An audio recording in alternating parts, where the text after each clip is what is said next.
একদিন এক নদীর ধারে একটি কুমির আর একটি কচ্ছপের মধ্যে বন্ধুত্ব হলো। কুমির ছিল খুব শক্তিশালী আর কচ্ছপ ছিল ধীর কিন্তু বুদ্ধিমান। তারা প্রতিদিন নদীর ধারে গল্প করত আর একসঙ্গে খাবার খুঁজত।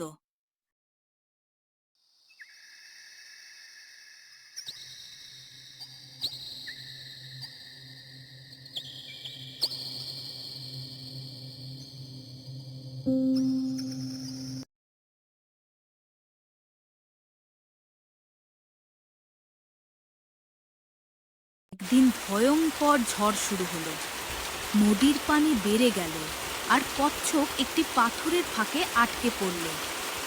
কচ্ছপ অনেক চেষ্টা করেও বের হতে পারছিল না। সে ভয়ে কাঁদতে লাগলো। কুমির তার বন্ধুর ডাক শুনে দ্রুত সেখানে এলো।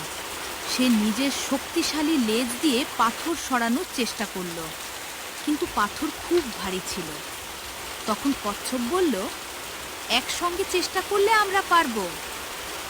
কুমির আবার জোরে ধাক্কা দিল আর কচ্ছপও ভিতর থেকে চাপ দিল।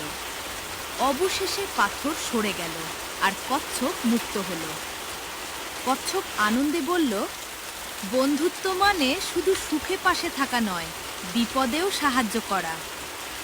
কুমির হাসল আর বলল, আজ আমি বুঝলাম, শক্তির সঙ্গে বুদ্ধি থাকলে সব সমস্যা সমাধান করা যায়। তারপর থেকে তারা আরও ভালো বন্ধু হয়ে সুখে শান্তিতে নদীর ধারে বসবাস করতে লাগলো।